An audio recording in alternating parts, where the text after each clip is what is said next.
ದೇಹ ಹೇಗೆ ದಂಡಿಸೋದು ಎನ್ನುವ ಸಂದೇಹ ಈಗೋ ಮೆಚ್ಚಿನ ಕಲಿಗಳೇ ಕನ್ನಡ ಕಂಡರೆ ಕಣ್ಣಿಗೆ ಒತ್ತಿಕೋ ಅಕ್ಷರ ಅಂದರೆ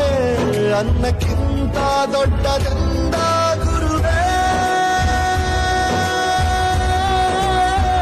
ಪ್ರತಿ ಬಾರಿ ತಾಳ್ಮೆ ಪಾಠ ಕಲಿಸೋರೆ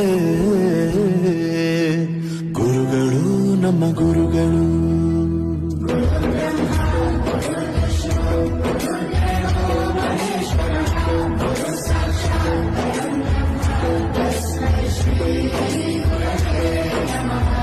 ಇತಿಹಾಸದಲ್ಲಿ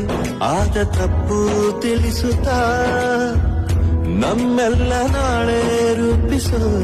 ಋಷಿಗಳೇ ಭೂಗೋಳದಲ್ಲಿ ಕಕ್ಷೆಯಲ್ಲಿ ತುಂಬಿದ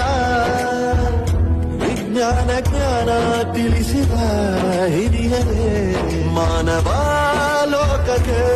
ಸತ್ಯದ ಶಾಂತಿಯ ಸ್ನೇಹದ ಪ್ರೀತಿಯ ಮಾರ್ಗದರ್ಶಿ ಮಾರ್ಗಸೂಚಿ ಗುರುವೇ ನೂರು ಜನುಮ ಗುರು ಋಣವು